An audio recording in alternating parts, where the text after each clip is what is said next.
Amid what seems like unshakable dominance, Fabio Di Giannantonio has suddenly emerged as an anomaly, shaking the internal foundations of the Ducati Lenovo team.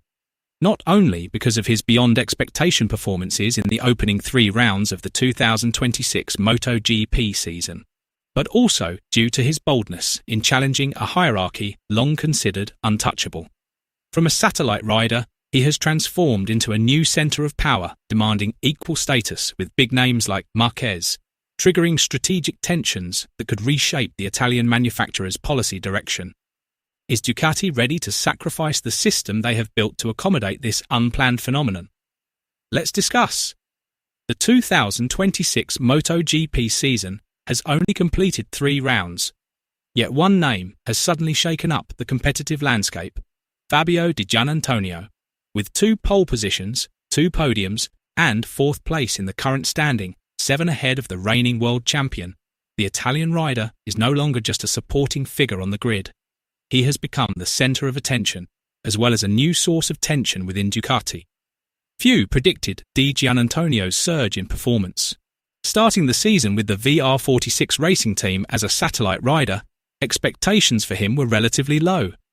Names like Marc Marquez, Pedro Acosta, and Marco Bezzecchi were seen as stronger contenders. But everything has changed dramatically. Di Giannantonio has been consistent, fast, and composed. He is not merely exceeding expectations, he is performing like a factory rider. His race pace is stable, his connection with the Desmocidity feels seamless, and the results speak for themselves.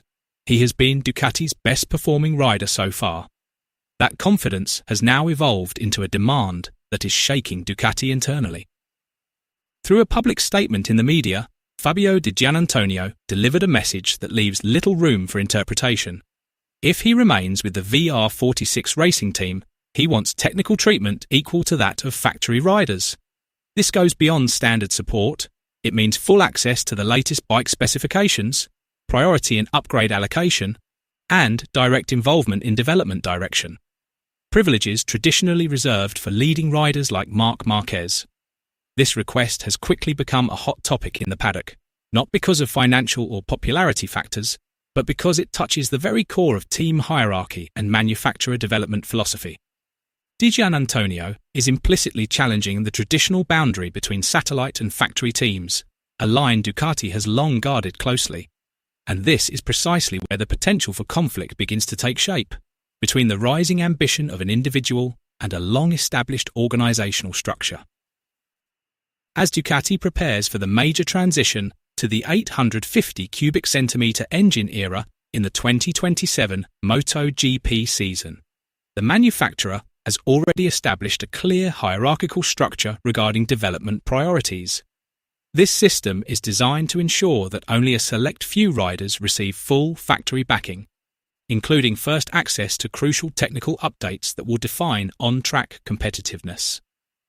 The approach reflects Ducati's long-term strategy in managing resources and maintaining dominance amid significant regulatory changes.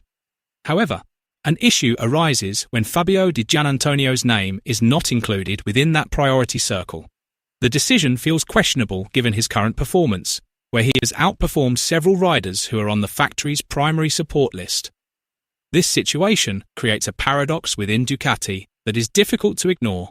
On one hand, they have one of the most competitive riders on the grid today. On the other, there is no guarantee that this rider will receive the best technical package moving forward. This is no longer just about on-track performance. It highlights the complexity of internal dynamics between merit and broader strategic considerations. A firm stance has come from Ducati management, led by Gigi Dall'Igna. The request for factory treatment has not been granted outright. Instead, it has been placed within a much broader and more complex strategic evaluation. For Ducati, granting Fabio Di Giannantonio the same treatment as factory riders is not merely about rewarding on-track performance, but also about preserving the internal balance that has been carefully built over time. Such a move would have a direct impact on the distribution of technical resources, which has so far been managed with precision, while also potentially disrupting the hierarchical structure that underpins the team's operations. More importantly, a decision like this would indirectly send a signal that short-term on-track performance can override long-term strategic priorities, something not easily accepted by an organization as disciplined and consistent as Ducati Corsa. The threat facing Ducati is becoming increasingly real as serious interest from several other teams emerges amid the ongoing uncertainty. At least 4 teams are reportedly ready to capitalize on the situation in an attempt to recruit Di Giannantonio, with KTM appearing as the most aggressive and promising candidate.